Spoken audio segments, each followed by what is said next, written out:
Welcome everybody to the Retooling Your Business webinar brought to you today by Wells Fargo in partnership with the U.S. Hispanic Chamber of Commerce. This webinar is part of the R3 Bootcamp Webinar series, where subject matter experts and small business owners will share important information and resources that will help you retool, recover, and restore your business. The next two webinars will be in January and February of 2021, and we will be posting those events on our website very soon. We want to remind everyone that this webinar is being recorded. We also want to encourage all attendees to please submit any questions to our panelists via the Q&A box. We will try to answer as many questions as we can at the end of each presentation, and also at the end of the webinar if time allows. Now, without further ado, I would love to start the webinar by introducing our CEO and President at the U.S. Hispanic Chamber of Commerce, Ramiro Cavazos. Welcome, Ramiro.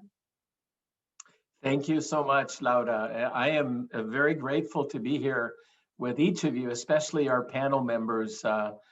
We are a 250 Hispanic Chamber strong organization all across the country and in Puerto Rico. We represent 61 million Latinos and also a huge economic impact of $2.6 trillion with our 4.7 million Hispanic-owned businesses. You will hear from our panel members today from outstanding leaders in our community and entrepreneurs who represent the best of the American dream. And so I just want to thank, of course, Wells Fargo for putting this retooling effort and webinars together. Wells Fargo has been an inspiration for us and in many ways have invested in the retooling of not just our own Hispanic chamber, but our Hispanic-owned businesses and Latinos who are leaders in the private sector. So I'm very grateful to be here with all of you. In particular, I want to thank Roberto and of course, Luis and Jen Reneri, because our chair-elect is none other than Nelson Reneri. The chair-elect of our chamber is a brother and in-law to this beautiful entrepreneurial family. And Roberto, thank you as always for your expertise in technology and helping our businesses grow and for the roles that you've played for many, many years. So Laura, thank you, and Brianna for bringing us together.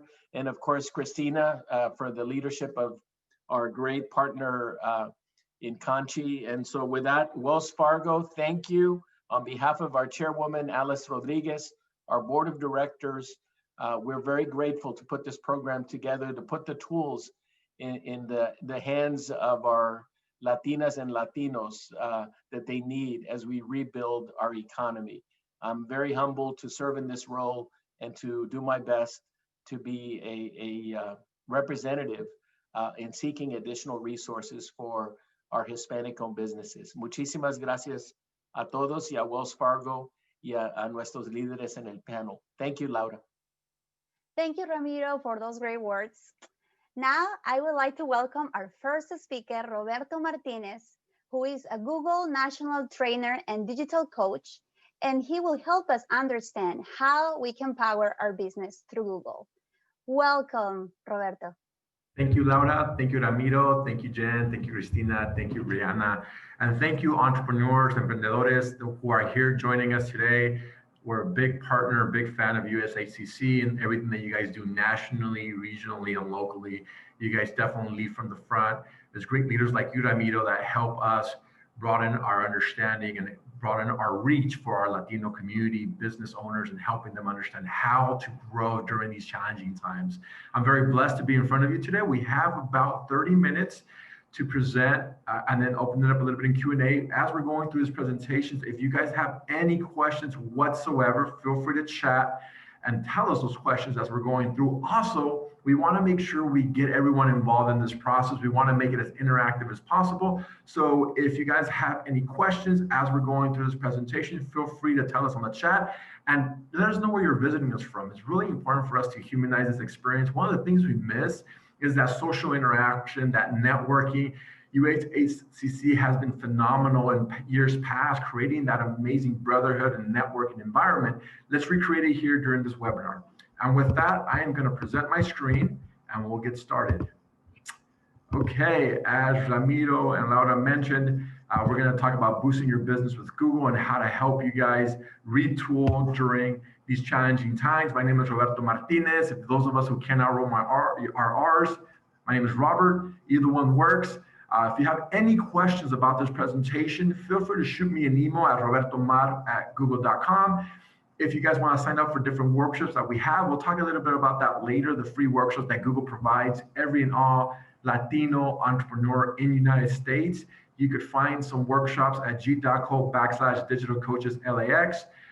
And with that, we'll get started. By the way, we will be providing you this presentation at the end of this session. Laura will be following up for those individuals who want to receive access to this. I see some people already pinging us in and saying they're visiting us from Dallas, Texas. Always great to see the Lone Star present and well received. I know Ramiro is from that state. El Paso, fantastic. Cindy, thank you so much for joining us. Okay, keep them coming. Let's make this interactive. All right, even so, India, Roberto. India, I love it. I want to know what province of India. I've been to India before for a wedding. I was in Rajasthan. And then I went down south. It's an amazing state, an amazing country. Fremont, California, I love it. Northern California, I am based out of Los Angeles. Okay, folks, so keep them coming. As we start this conversation, we really want to start around critical information. As you know, the world right now is in a daze because of what's going on. Thank God that we're having certain types of relief coming in the form of a vaccine. But for now, for us as entrepreneurs, what can we do? Well, the first thing is communication. We need to communicate to our prospective business customers about if we're open, if we're closed, do we deliver online? Can you buy from us online? So one of the things we first talk about is really understanding how to leverage the tools that Google provides you for free at no cost and for paid if you do have paid ads. And we'll talk about that. First and foremost is Google My Business. If you haven't done so already, set up your free Google My Business listing. It's a free service that we provide to you at no cost here. It doesn't cost you a dime, and it allows you to communicate to your prospective audiences with all different bells and whistles that we'll dive into. The second one, which I will not touch on, hopefully, because we just don't have the time, it's Google Ads. If you are running Google Ads, you need to retool and rethink that strategy. But last but not least, our website. What can we do with our website to optimize our online presence and communicate to our prospective customer about what is going on, if you're still open, if you're still closed, and capturing those prospective leads once they do land on your website. So let's get started. Google My Business. Most of us in this community have set up our Google My Business. It's a free tool that Google provides to you at no charge to be found in the world's largest search engine. And if you do have this, it's very important for you to update your functionality right away. I'm going to give you guys a new tool that just came out last week. It just came out. I'm very excited for this tool. I actually think it's phenomenal because it helps you not just get online, but use another Google channel that we'll talk about a little bit later.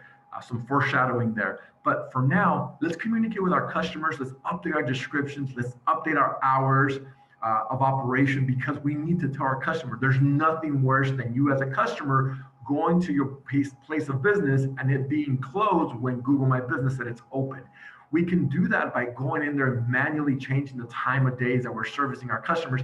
Regardless of this fact, we still want to do that because of the holiday season. So even if you're not changing too much because in your particular city, your particular state, the laws are different and it's still open, you still want to inform your customer on if you're open or if you're closed.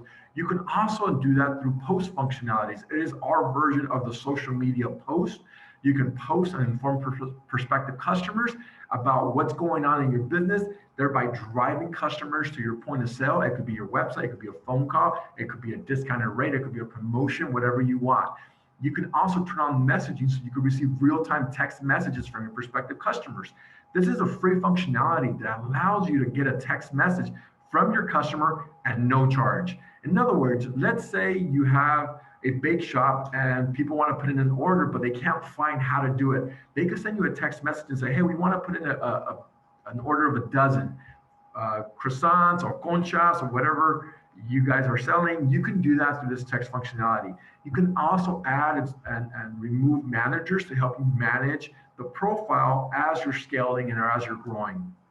And for those of us who have to take a breather and just temporarily close our shops, we need to inform that customer. We could set up a temporary closed page on our page of business on Google My Business. And the way you would go about doing this is that you would register on Google My Business, most of us have, and you would go into the info section, and then you would update your prospective customer on if you're closed or if you're open. This allows the customer to be able to see if your location is closed or open. Again, holidays are here. We have different holiday hours. We might be social distancing and closed orders, and we might only be delivering, or we might only be working certain select hours because of the holidays. You want to be able to inform your customers of those new hours instantly. And the way you would do that is by setting this up on Google My Business backend. You can also tell us when you're actually closing based on the holidays and when you're open based on the holidays, you know, Christmas, New Year's, what have you. Again, just constantly communicating to your prospective customer base to let them know if you're open or you're closed. I see Jen has said we just got our new Google messaging set up. That's fantastic, Jen. I know she's going to speak a little bit later. She created some amazing presentation for everyone in the audience. So I'm very excited for her to present. I'm sorry that I won't miss that session. You can also create posts. And what the post is our social media, and you could create that post. It lasts 2 weeks.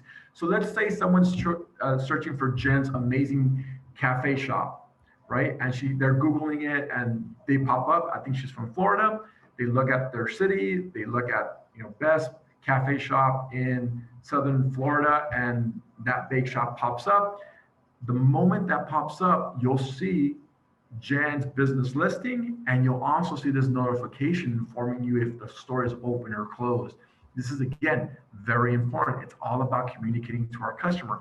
If we're open, you let the customer know we're open. We're only doing delivery. You can reach us through these social media website channels. Here's an example of posts that you can run right now at no cost. You could set up posts to offer new deals, perfect for the holiday season. I know Christy Martinez says she's trying to include appointment booking from Google, and it says choose a provider. Great question. We're going to get to that functionality a little bit later, Christy, if you hold tight. What Christy's talking about is within Google My Business, it allows you to set up appointment features. So let's say you're a lawyer, an accountant, a financial advisor, a consultant. You want to manage that schedule. So how do you manage your schedule? You set up events, and you set up your Google My Business to capture appointments. Now, there's a lot of third-party platforms that you will need to integrate to your Google My Business to set up those appointment features. And we all know them. And so what Google My Business tells you to do is to connect your third-party app of choice for appointments into your Google My Business. An example of this will be Calendly. I don't know if any of us have used it before, but it allows you to schedule out your appointments. So what Google My Business is telling you is if you integrate Calendly with Google My Business, we will connect the two so that when customers land on your Google My Business page, you can connect them to Calendly and set up your appointment features. Now for the post functions, again, we're talking about the same thing. We want to make sure we're promoting our discounted rates or promotions for the holiday season. We also want to, maybe we're setting up a webinar. You want to tell people about the amazing opportunities that are coming down in 2021, and we want to have a Christmas party. We could set up an event as a post and invite anyone and everyone who wants to join us for our holiday party. Great question, Christy. All right, so now let's say we want to add more users. Very important point of information here is that once we set up our Google My Business, you have control over giving access to different individuals. Sometimes this happens quite often every single time I have a workshop that someone raises their hand and says to me, Roberto, what is going on with all these calls from Google telling me that they want to set up my Google My Business? It's not working properly. They'll charge me for this. Is that you guys? No, it's not. That's a third-party marketing agency pretending to be us. and they will charge you to set up your Google My Business. Google My Business is completely free to use. It doesn't cost you a dime. So it's very important for you to set it up and then give access. Now, I will say that sometimes it's important for us to delegate work to our people who might be more capable in certain spaces. Your job is to run your business, to run your chamber.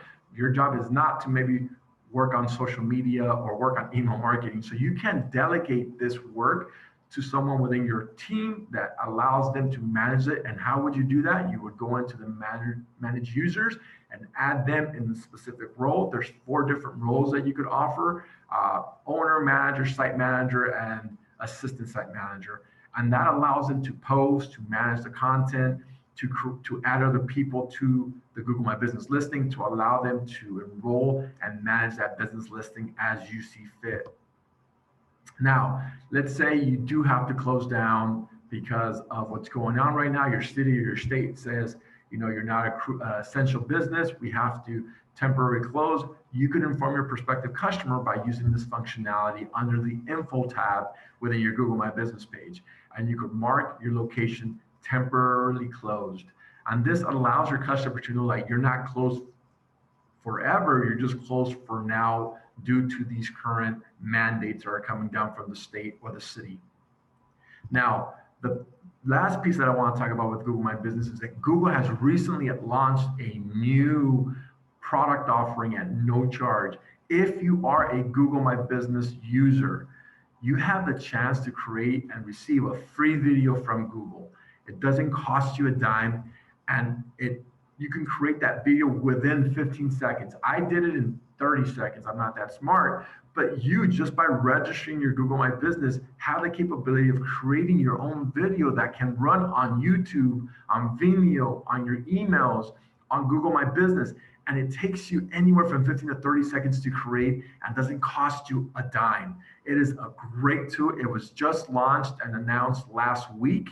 And so we highly, highly recommend everyone and anyone who wants to have a free video from Google, who doesn't want to have a free video from Google, at no charge, to use this functionality.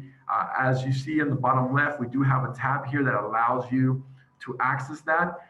Video is very, very powerful tool, especially right now, as you see all these different platforms that are launching, the TikToks of the world and the IG stories of the world.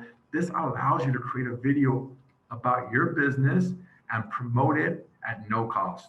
And you could upload this video onto your Google My Business so people can see what your business is all about. And the best part is that there's no cap on how many videos you'll like to create. I want to stop there and see if anyone has any question. Yes, Christina says, what a great way to personalize your experience for customers. That's exactly right. It's a very cool interactive video. If we had a little bit more time, I would have loved to walk you through how that system works, because it literally takes 15 to 30 seconds to set up. So now let's talk about your website. Now I'll just be very, very brief on this particular slide, just because there's a whole workshop that we do on websites, but we just want to help you understand what you should be using your website for right now. And it's to update your customer. Again, communicating with our prospective customer all the time is extremely important.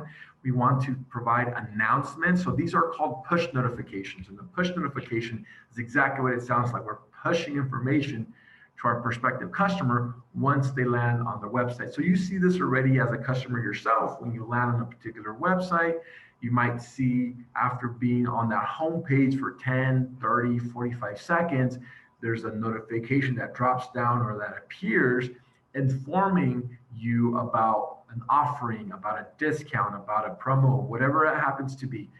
You can use that tool, again, to inform your customer. Now, it could come up every 15 seconds, or it could come out immediately once you land on your website. We've seen different clients and different customers use this notification for email capture. So this always happens already. So as you know, when you land in an e-commerce store that you want to buy a new shirt, a new jacket, they might say, sign up now for our newsletter and get 10% off. Well, some small businesses are using that push notification to keep their customers informed. And so how would you do this? Well, one of the things you would say is, stay up to breast or stay up to date on our hours of operation during the holidays and during this current closure by registering for our email. So they switched the messaging. As opposed to getting a discount, now it's stay informed. And this allows you to capture those emails and then remarket to those people to inform them on your hours of operation, holiday promotions, what have you, in a way that makes it feel as if you're helping them out by helping them understand when you're open and when you're closed. I've seen a client increase their email capture by 45%. Just by switching the verbiage and saying, stay up to date on our hours of operation. And a lot of people signed up because they were a very popular bake shop here in Long Beach, California. And they realized that, hey, we want to stay informed on what's going on. And we want to make sure that when they open or reopen or change the hours, we're notified. Perfect way to do that. Okay. Enough about that. Now let's talk about how to work remotely. We're on a great platform right now, but we're going to talk about the Google platform that's free for everyone who has a Gmail account. So let's say you are working remotely and you want to work remotely with your team. You can obviously use the different platforms available to us that we are currently on, but we also have something new that just came out. It's called Google Meet. Google Meet does not cost you a dime to use, and it provides a lot of the similar functionalities that you're accustomed to with video conferences and video meetings and appointments. So as you see, you can use it on your phone, you can use it on your laptop, and it allows you to be able to join and create meetings at no charge. We offer up to 25 people in one meeting at no charge. As you see here, sorry, maximum 100 people, my mistake. For free. So the free version that you get just by having a Gmail account is that you get a maximum number of participants of 100. The paid version is 250. You get up to 24 hours of meeting. I don't know who in their right mind would need a meeting that lasts 24 hours, but there you have it. You have a number of meetings. You can use as many meetings as you want, and it's completely free. So if you are scaling down your services. I just had a call with a really near and dear friend of mine from the Bay, and she was telling me she had to make decisions on the subscriptions that she has for her business. She was like, well, I can't pay for this subscription. I can pay for that one. But what she did say is that for her, Zoom is a very important platform because it's important to have these meetings. And I let her know, hey, by the way, I'm not telling you to move off that platform. I'm just telling you as an option to that, there's also Google Meet that's completely free. So let me pause there. I know Laura has a few questions. Let's see. Do all participants, let's see, Laura has a few questions. Give me a second. Let me catch up with you, Laura. Do all participants to the call need to have a Gmail account to the call? Yeah, if all participants joining the call need to have a Gmail account. Yes, great question. So Google Meet will require you to have a Gmail account. That's correct. So to be able to access those meetings, you need to have a Gmail account. And the reason why is security reasons. As you know, in the news and in different meetings, there's video bombers. I don't know if you guys heard of that term, when people come into your meeting that aren't supposed to be there. And they show up and then they might post content or say certain things to try to hijack the meeting. This is a way for us to secure security for those meetings by having those Gmail accounts. That way we could track who's doing that and who's not doing that. Great question, Laura. Yeah, that would be, Jen says that would be a really crazy long virtual wine tasting meeting. That's exactly right. Let's go wine tasting and have a Google Meet meeting while we're trying out different wines. Cindy asked, how safe is the Google Meet? We have issues with Zoom bombs. Cindy, you read my mind. That's exactly right. That's the reason why it's safe. It's because we help monitor it. I know for every meeting that I host on Google Meet with my Google Digital Coaches program, we provide a list, and we know exactly who's on it and for how long they're on it because of that same reason. We want to be able to provide security to our customers and our clients and make them feel safe. All right, Patricia asks, Does Google Meet have closed captioning? Oh, I love that question. I feel as if you guys are reading my mind. Yes, we do have closed captioning.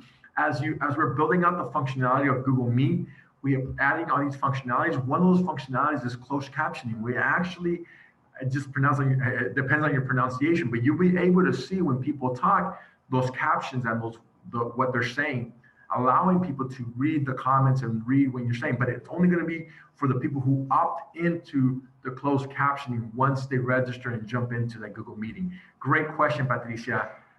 Sean says, yes, I'll do virtual wine tasting. Yeah, me too, any time of the week. There's some great wine tasting down in Baja California. It's called Valle de Guadalupe. A lot of people are going down there because everything here in Southern California is closed. All right, Christy asks, I've been using Google Meet and it's my favorite app. Oh, I did not pay Christina to say that, but I'm glad you're enjoying it. It's very easy. It works with Chrome. I've never been bombed in my Google Meet. I'm happy to hear that, Christina. That's always great news. So here's some tips and tips on how to run a Google Meet and what we recommend. We definitely need to improve that slide. In essence, solid colors. We want to use solid colors when we present. We don't want to have a busy background. Very important not to have a busy background. Great lighting, improve your lighting.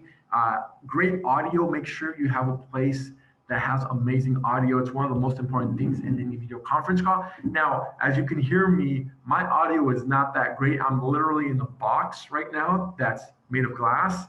Everyone can see me. So here's a hack. We were working with a Google team to do live webinars. And what they told me to do when I'm in a room where it doesn't have anything hanging on the walls, to use pillows. So you literally grab pillows and you put them next to your mic and next to your speakers to absorb the sound so that the sound doesn't bounce off the walls. That might help you quite a bit when it comes to the audio. Okay, so let's talk about how to join Google Videos. No problem, Brianna. My biggest challenge is the audio. So as you guys know, sometimes you guys hear me, sometimes you guys don't, but it's just a challenge that we have just because of the space that I'm in. I don't like working from home, and my office there's no one in my office, so I just come into my office and run these meetings. Okay, how do we join Google Meet? There's two ways of joining. There's meet.google.com. And that is a very straightforward option. You join by going to meet.google.com. You see join meeting that started.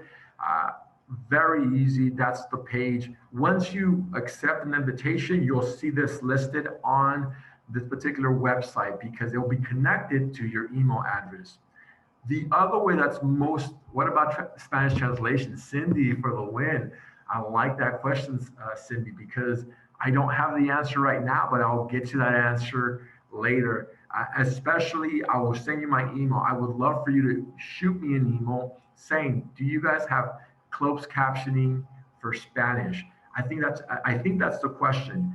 And I'll tell you guys a very unique story about Google. We move and we develop if our customers and clients ask us to. So I could tell Google till the cows come home, we need Spanish language closed captioning. But if Cindy tells Google that's a customer that wants to use the tool, it's a lot more powerful because it shows Google that the community cares about these things. So Cindy, I love the question. Please follow up via email. I will post it. I will post you my email address. I posted it a little bit earlier, but I'll ping it right now. Very important for us to tell our Google family that we want more Spanish language tools. We do have Spanish language presentations, but this is very specific to Google Meet. I absolutely love it. You're completely right. I don't have the answer right now, but I will get you the answer. So with Google Calendar, let's jump into Google Calendar. Very easy to set up. If you have a Gmail account, you'll go into your Google Calendar, and then you'll set up the name of the meeting. You add video conferencing functionality. You'll see it right there. You click on that, and then I'll give you the option to add people and add the type of meeting that you want. You'll see join with Google Meet. You click on that, and it allows prospective customers to join with Google Meet. Cindy, I love the fact that you work with border communities. I have family in Juarez as well. So very important for us to be inclusive. So the Google Meet functionality on the calendar, fantastic way to make sure It automatically optimizes your calendar and it syncs your calendar with that information so that when it's time to have that meeting, all you have to do is click on it and away you go. There's also the option of clicking for more options. And when you go to more options, I'll show you how to join once you receive that calendar. So when you accept with Google Meet, they'll send you a calendar invite. You accept with the calendar invite. 10 minutes before it starts, it'll ping you and they'll tell you, hey, by the way, Google Meeting is going to start in 10 minutes, or the meeting that Cindy has with Jen is about to start in 10 minutes. It's very important for you to join now. So you'll click on that Join Now meeting and they'll send you away. If you go on your Google Calendar, you'll also see a drop-down menu that shows you that map of your meeting, and you could join using that functionality as well. Okay. Last but not least, how meeting looks, right? You can obviously see once you join, going to that website that we presented earlier, you'll see the different meetings you have. All you have to do is click to join. Now we're going to talk a little bit about those features that were mentioned, closed captioning. Obviously on the bottom, you have your mic on the very left, you have your phone in the middle, which drops you from the meeting or keeps you on the meeting, and then you have the camera functionality. You have also the messaging, the chat functionality that we have here in Zoom. So it's very intuitive, nothing that you haven't seen before, very easy to use. You can share your entire screen like I'm doing right now. You can also share just a portion of your screen or a tab. Now, why would Google do this? Why would they create different functionalities than what you want to share? The reason why is because if you want to share multiple tabs and multiple pages, you could easily go and share your whole screen and then tab between different tabs and alternate between different tabs to show the audience the different things that you have presenting for them. Now, why would they create a Chrome tab or a Chrome window? Let's say you have two Chrome windows and one has specific content and the other has other specific content. You want to keep them separated for whatever reason, or you're running two different browsers, perfectly fine. The last one is probably the most important one, at least for me. And the reason why is because I love sharing videos, and the Google Chrome tab allows you to show high quality videos as opposed to sharing your entire screen or sharing your windows. Now, Cindy asked, I have heard issues with users on mobile devices. Any advice? We have to be a little bit more, I love the question, but I don't know what exactly we mean by issues. We would need to know what they mean by issues with mobile devices. Love to figure that out, because I've never, and I'll be completely frank, I never joined with my mobile device, but I would love to know what your contacts and what your customers are saying when they join through mobile devices. You can also record your sessions if you want to have it for posterity. Very easy to do. There's some functionality. You have to opt into recording, so you have to go to your Google settings, to your Google Gmail settings, and your Google G Suite settings, and turn that functionality on. Once you do that, you'll be able to share. Yeah, different time. So Cindy asked, what about meeting in different time zones? The time zones have nothing to do with Google Meet. You can easily schedule them according to the time zone. It has more to do with your broadband and bandwidth issue that you might be having with whatever location you're in. But the actual software works regardless of where you're located in the world. Jen asked, sharing just a portion would be very helpful for sharing with the camera presentation. Yeah, that would be great. We could definitely walk through that. Will they play audio as well when sharing videos? Laura asked a great question about audio. Remember I mentioned earlier the Chrome tab?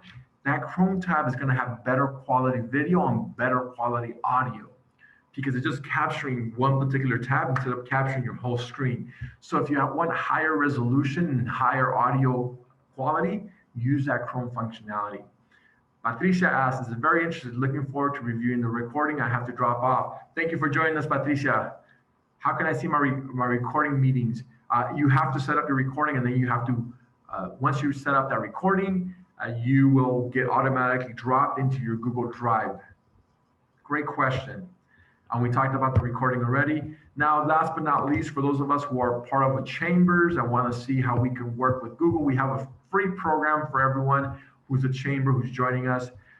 It's called the Google Grow with Google Partnership Program. It doesn't cost us a dime to join, and it allows you to have access to speakers like myself, free resources, workshops, group discussions, and swag. Who doesn't love swag? So I'm just gonna go very quickly around this. It's a partnership program. You can apply on the very bottom if you are a chamber that's joining us.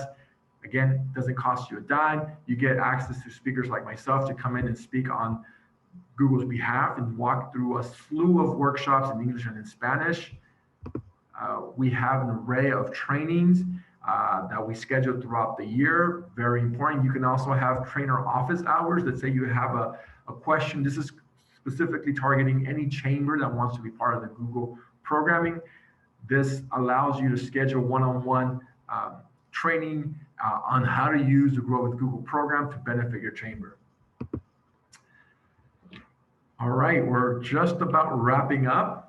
We want to briefly talk about a free tool that we provide called Google Primer. Google Primer allows you to learn on Google apps on your phone about a slew of marketing tools that walk you through business planning, marketing, social media, Google paid ads, email marketing, anything and everything. They're bite-sized. It lasts anywhere from 3 to 5 minutes, and it doesn't cost you a dime. Christy asks, can you repost the Google programming link again? Yes, Brianna, you're a lifesaver. Thank you so much. She just posted it on the very top. She'll repost it right now. I'm part of the Google Digital Coaches Program. As you see my mugshot right there, we're a team that has expanded. We're in more cities now than ever before. We doubled in size when COVID happened because we want to reinvest into our Latino and African American community. Very important. So we grew from a team of 9 to a team of 19. We're almost at 20 now in different cities across the United States. So if you have any questions about programming that we have offered or programming that you might be interested in as a chamber or as a small business, go to grow.google/digital-coaches, see which coach is located near your city and register. So here's some examples of different workshops that we have that have been very successful: connecting with customers and managing your business remotely, how to set up your Google My Business.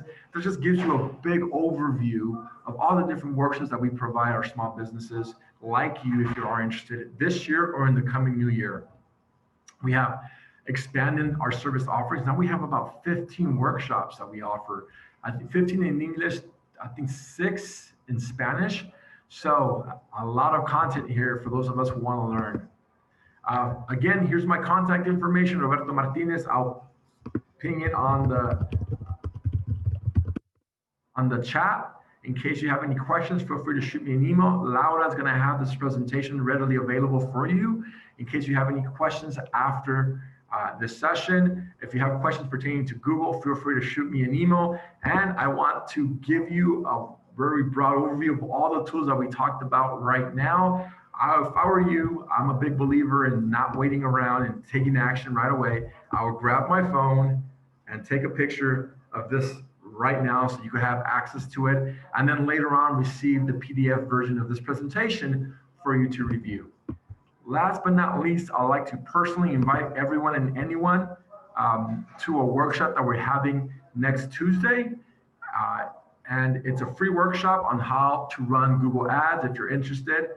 This is if you are running Google Ads or if you're thinking about running Google Ads, it's a great way to do so. I am just gonna remove myself from the presentation and I am going to ping you guys once again if you guys want to register for that event that's coming up next Tuesday. And with that, I'd like to thank you all for your time and joining me today on Tuesday. Hopefully you're having a blessed and safe holiday season. I'm here for anything that you guys need, and I'll love to turn it over to Laura and appreciate your time. Thank you guys. As my Google coach trainer would say, show hands, be happy, be positive, and thank you so much for having me here today. Thank you so much, Roberto. I think this information has been extremely useful, even for myself. You know, I'm very familiar with Google My Business, and I've learned about new tools that we can certainly implement. And we want to also, of course, give a special thanks to Grow with Google for their continued partnership and support as well. Thank you, Roberto. So next, we have Christina Diels. She is the CEO of Smart Edge Solutions, And Christina, if you want to probably unmute yourself so you can be on the screen. Hello. Hi, Okay, everyone. there she is. So Christina is the CEO of Smart Edge Solutions, and she will share now affordable technologies that you can use for enhancing customer experience and improving performance. Some tools include engaging website visitors using live chat bots and how to use QR codes and beacons to attract new and current clients to your business. She will also go over how you can use your existing security cameras to automate occupancy monitoring and provide you the information you need to optimize your operations. So welcome, Christina, and please feel free to share your screen at this moment. And I'm gonna change this a bit. Wonderful. And again, I just want to remind everybody that if you have any questions throughout the presentation, please use the Q&A box to submit your question. Okay. Well, hello, everyone. Thank you so much for the time, and thank you to the Hispanic Chambers of Commerce for this opportunity to be with you here today.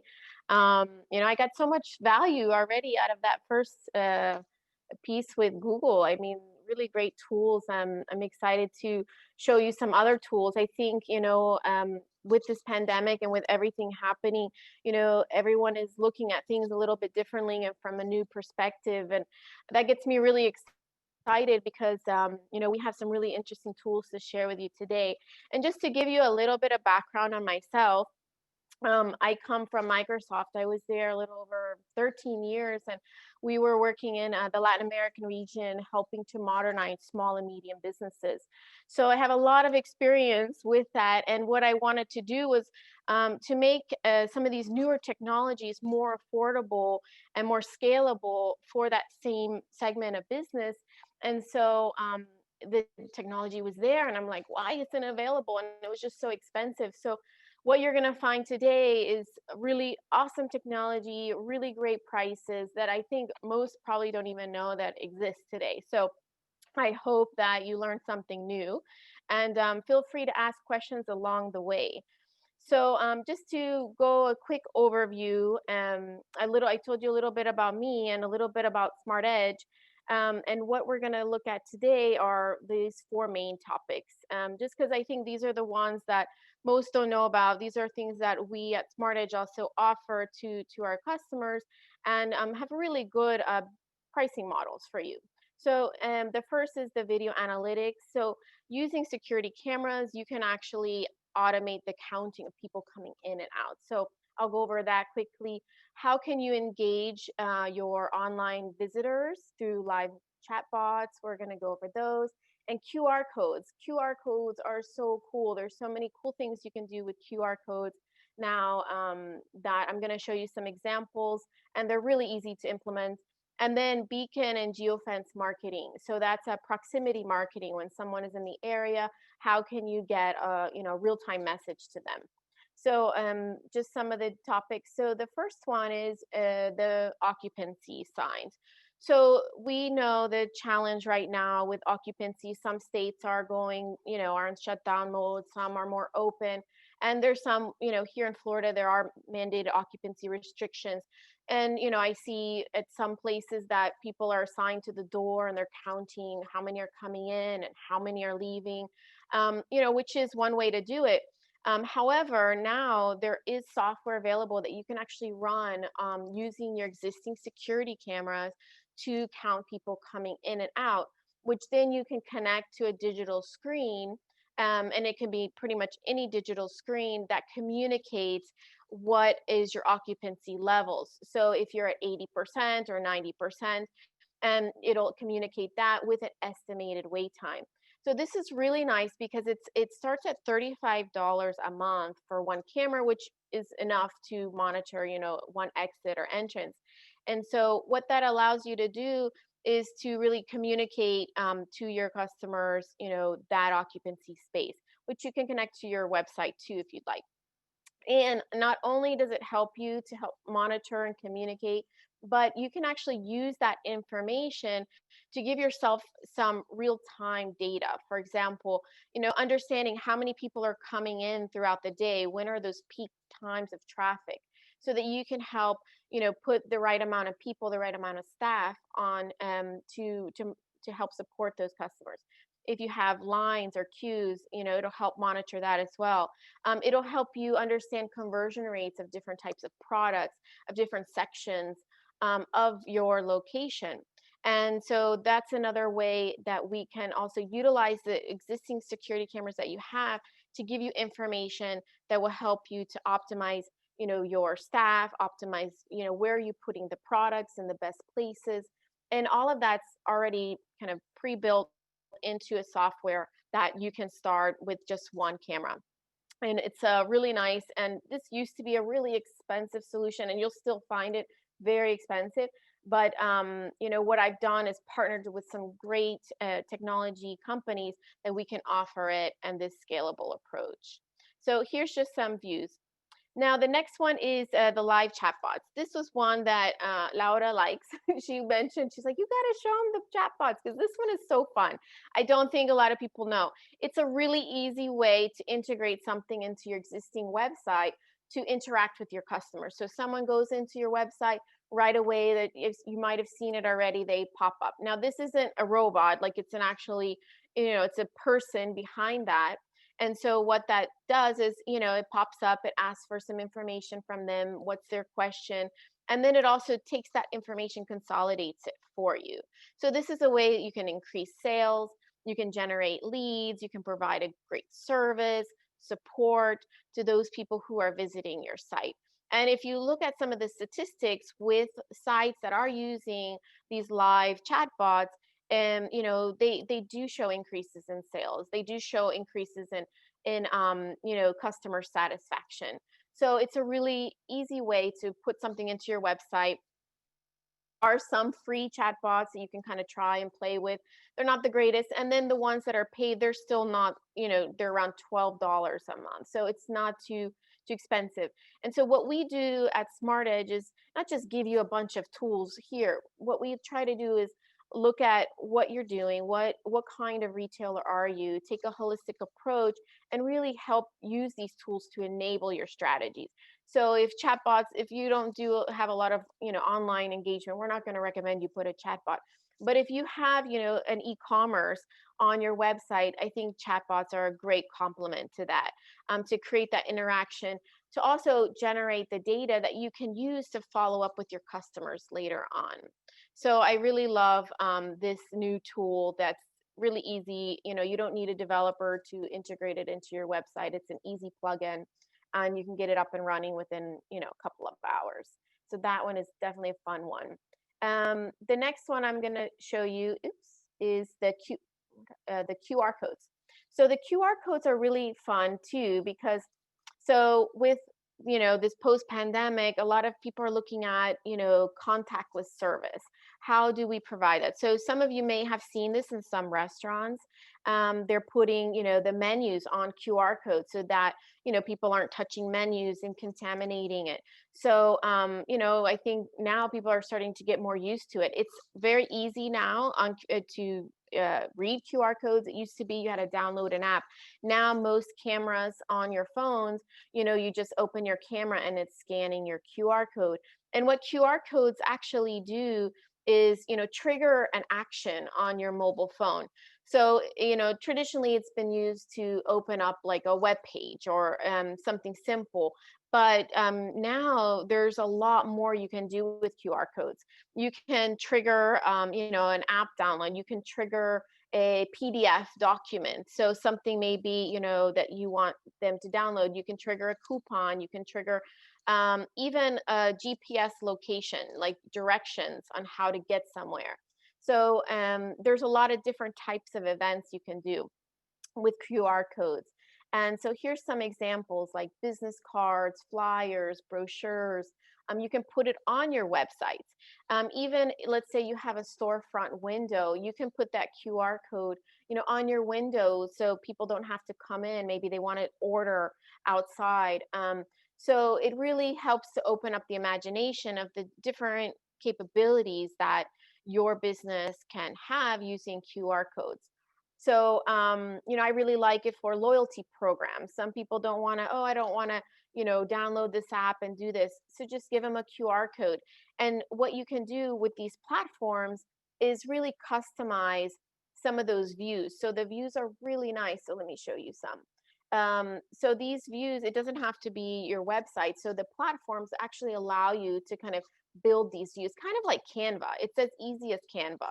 So you can pick templates, you can pick different functions, different things that you want to do, if it's a PDF or if it's a menu, or if it's, ordering something online.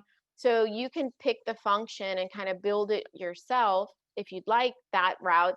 And then you can get all the analytics of who's scanning those QR codes. I mean, you're not going to get personal data, but you can at least understand how many people have scanned that QR code, like by city. You can see language. So the nice thing with QR codes is that it can look at the IP address and know if it's a Spanish speaking, if it has a Spanish speaking person or English speaking based on their preferences in their phone. So you can actually build the content for Spanish speaking, English speaking, and then see that information in your analytics summary. So how many scans, how many of those were Spanish speaking, English speaking, city. You can build surveys and get that data too in the QR code as well. So even after they've used the QR code, you can even push a survey, for example. And if it's important, you can see different things like device type. So that's a really fun thing too with QR codes that I like. And then what else is some other interesting tools is beacons and geofencing. So what is beacons? Most people will say, okay, what is that? That's always the first question. So beacons are these little devices. So there's different types of beacons. Some use Bluetooth technology. Some are GPS technology. So it depends if you want messaging near, like in a close range, like if they're actually in the store or next door to the store, or you can broaden that and make it within a certain range. I believe it's around 1.5 to 2 miles. And so what that does is whoever's in that range, we can start targeting messaging to them. There need to be an entry point. There's different entry points that you can use, like Wi-Fi or an app. But what it does is it allows you in real time, when they're in proximity, to actually send them a message. So you can kind of pull, so if they're next door, you can pull them in, maybe with an incentive or a notification. So the form of the message can happen, oh, I see some reactions there, in the form of a notification. So it's not an SMS, that's something different. But SMS, it's similar, right? But you have to go into your text messages. And this one, it's a simple notification that pops up on the lock screen, and then you can tailor that message. So, there are some specifics, but what we're doing at Smart Edge is we've created a shop local service. So you don't have to, so some of these services can be really expensive, but what we've done is we created a model where you can get up to 3 beacons for like $120. And so what you can do is, using this, when people are looking for, local shops or local businesses they want to support, you join that community. So they can see, okay, what are the coffee shops near me? What are the restaurants near me that are locally owned? And so that's one way. And then what we can do is work with those businesses to give messages to those people that are part of that network.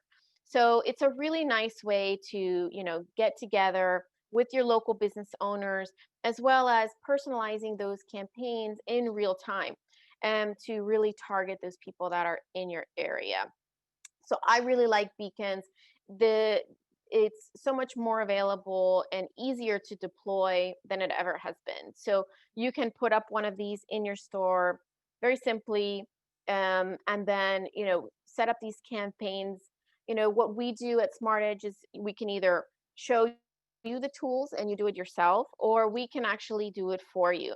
And so we help you build a strategy that helps work for you, and then pair you up with the right kinds of tools.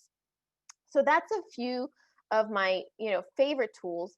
I went through them extremely fast, and so I wanted to see if anybody wanted to go through them a little bit more, any more questions. I know that they're so fun. But this one, I really like too, for occupancy signs. I'll go through that one a little bit slower, because this one, what I like about it too, is you can do marketing and communicating the occupancy. So it's also a way to open up marketing for everyone. So this is really nice in a post-COVID type of environment to automate that and also provide certain kinds of messaging. So we have one question in the chat. Can live chatbots engage website visitors to register to your newsletter? Absolutely. So that's one thing that the live chatbots will do, is kind of pop up and give you, ask for name and email address that then you can use to either, ask them to opt into the newsletter or send them a follow-up. So that's the whole idea with the chatbots, is to get who is actually visiting your site and then following up with them, whether it's to put them on the newsletter or to follow up with maybe a sale they didn't finish or a survey or anything. You can do that because you're capturing who it is when you're chatting with them. Christine, I have a question, because maybe some people have experience, the chatbot when they visit a website, and sometimes it's like, click here to chat. Basically, it shows like a little logo that shows chat, right? So we click on it and we ask a question, and then it automatically responds, and then nobody else responds. And then sometimes people may get frustrated, right? What was the error there? Maybe you can advise on what the best usage of this tool is, and the do's and don'ts when someone is thinking of using this specific tool.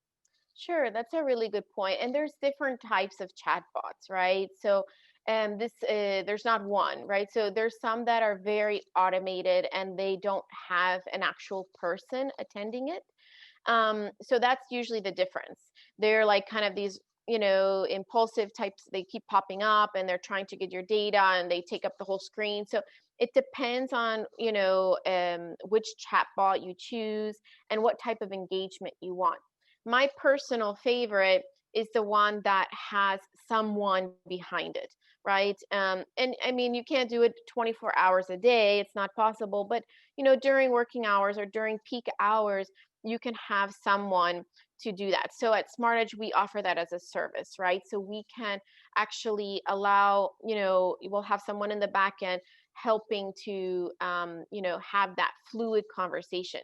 Now, if you don't have someone, it'll be more of an automated experience where you do ask for their information and then you ask for what's your question, and then it sends the question and then it'll say, we will respond to your question as soon as possible. So you actually tailor that experience.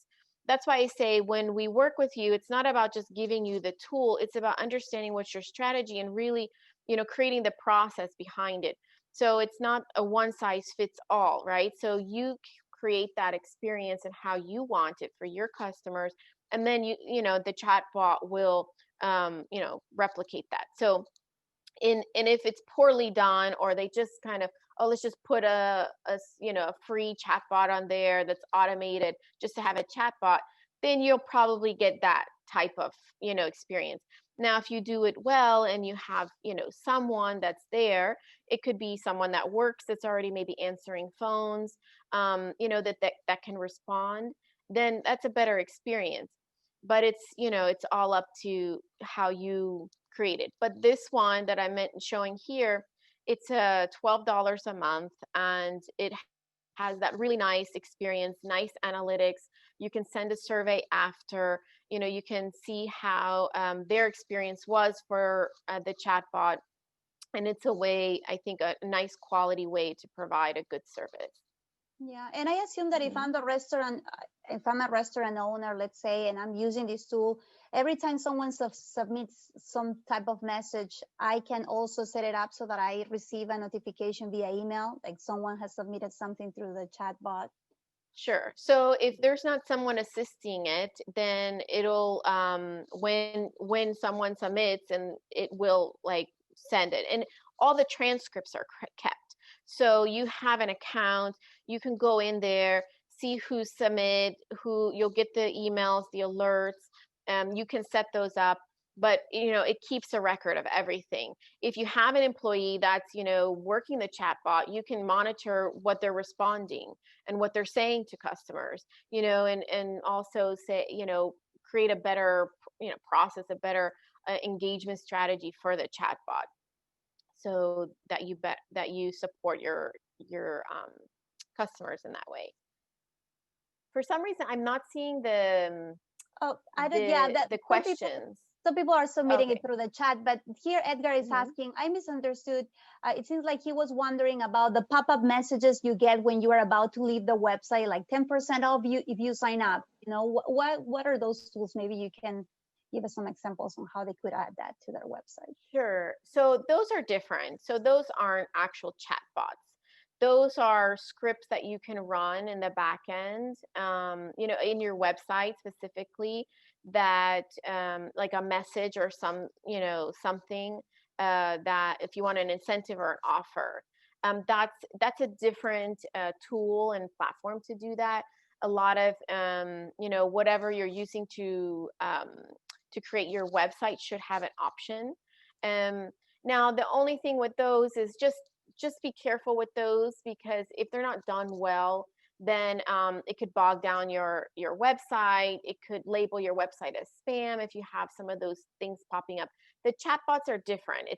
It's a plugin that has a functionality of engaging and creating it's just like in the Zoom meeting, right? So you guys are asking me questions during the Zoom meeting. The chatbots are similar. So it's people going and asking questions directly to another person, and then that person responding.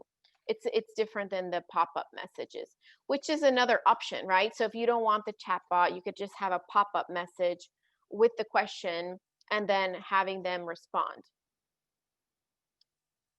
Yeah.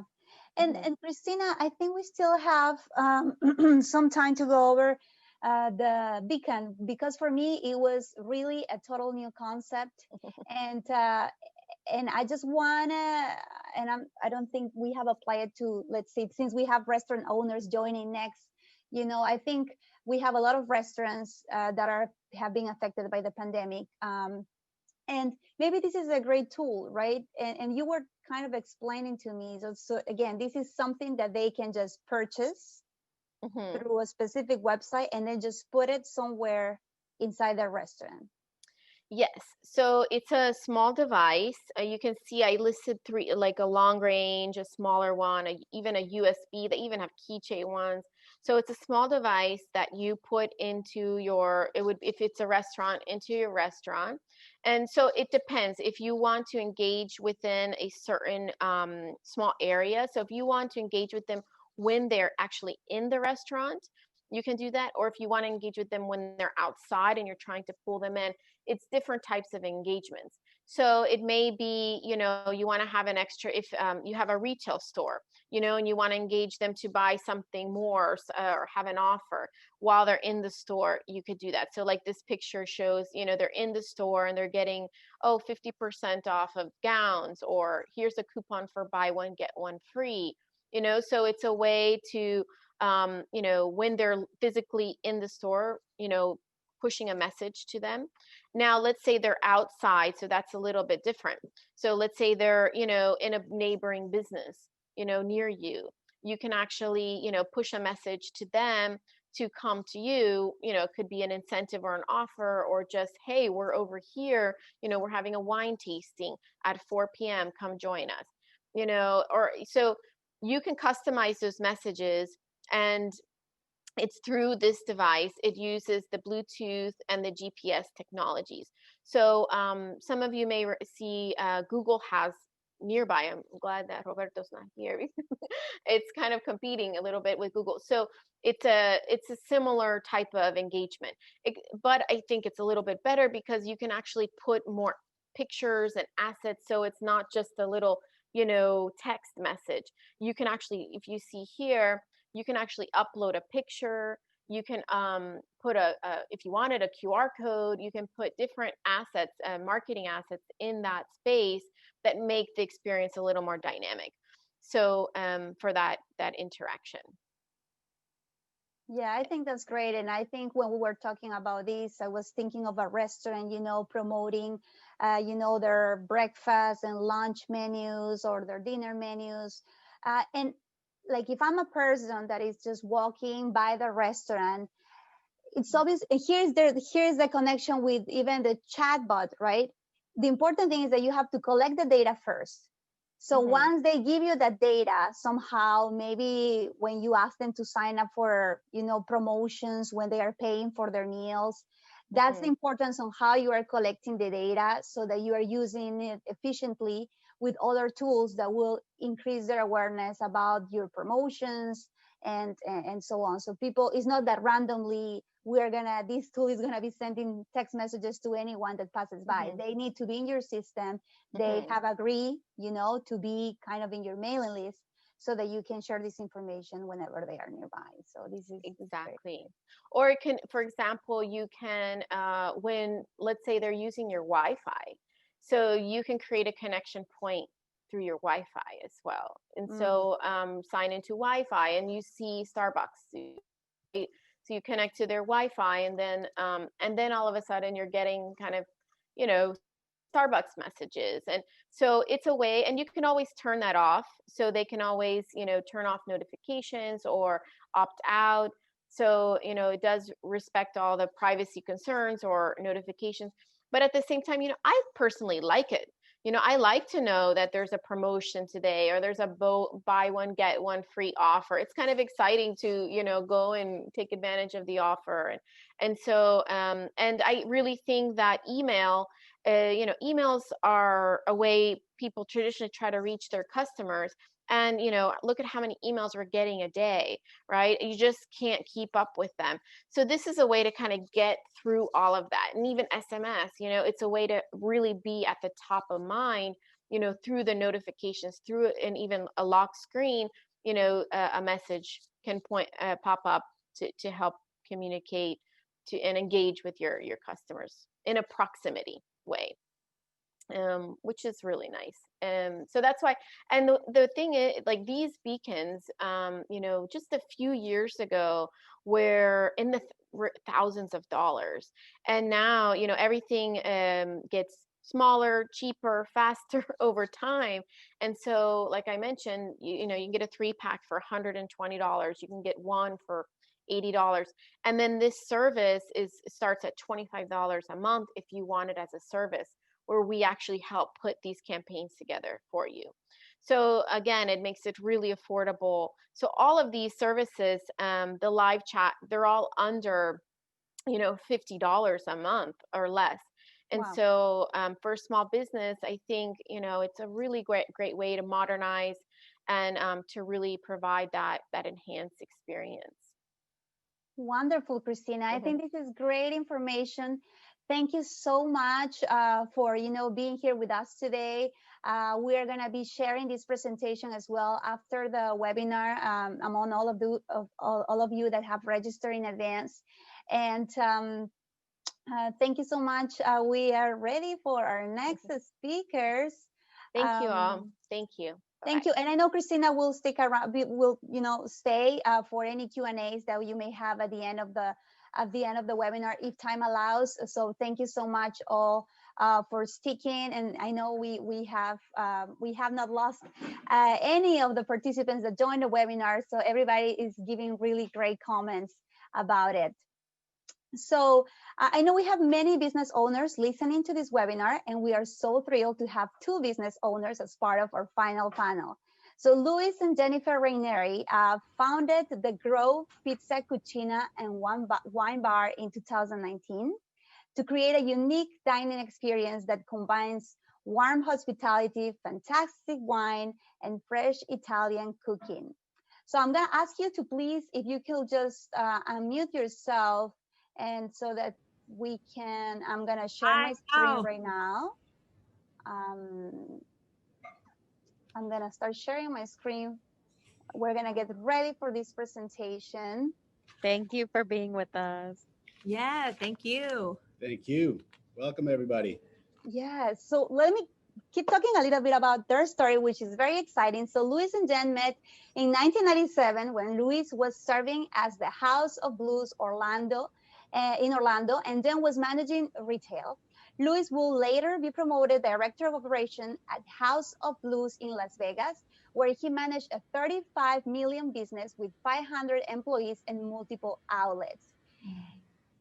It was in Vegas where they further developed their love and expertise in wine. After Luis became an advanced sommelier in 2004, he and Jane, with a newborn baby, Makani, traveled to Europe for the next year, working in different vineyards to further develop his wine expertise and in becoming a master sommelier.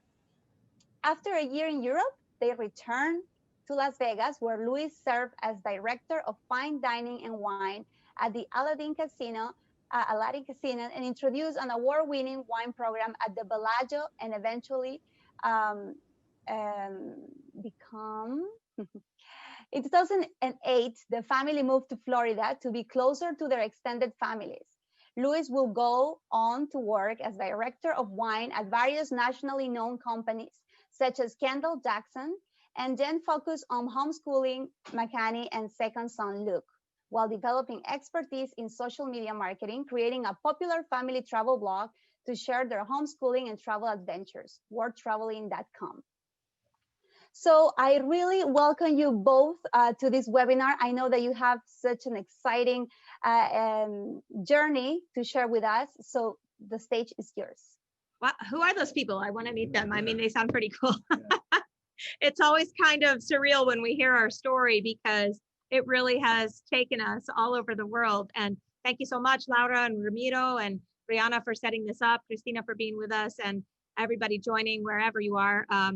Really, it's just our hope and prayer that we can always help and make a difference and help others grow through the challenges that we have. We're walking miracles at the moment, that we still have a restaurant open during and after, in the middle of COVID, and a seasonal business, as well as that we're still married after this. So we always like to joke about, we have a really fun time and a great relationship, and we sure hope to share some great things with you in the next little bit of time. So thank you to Wells Fargo, and again, Ramiro, and out of to U.S. Hispanic Chamber of Commerce. We're blessed to be here and share our story with you, and hopefully it inspires many, if not all of you, to just never give up and fight the good fight. So with that, we've got a little agenda planned for you today. It should be nice and straightforward. Thank you, Laura.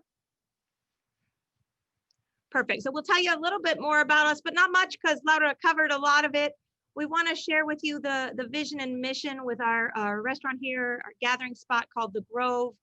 We want to share with you some honest feedback and experiences, what happens with the impact and the declines through COVID, and also share with you some things that we had in place that we're calling our lifelines. We had some declines and some lifelines to keep us going.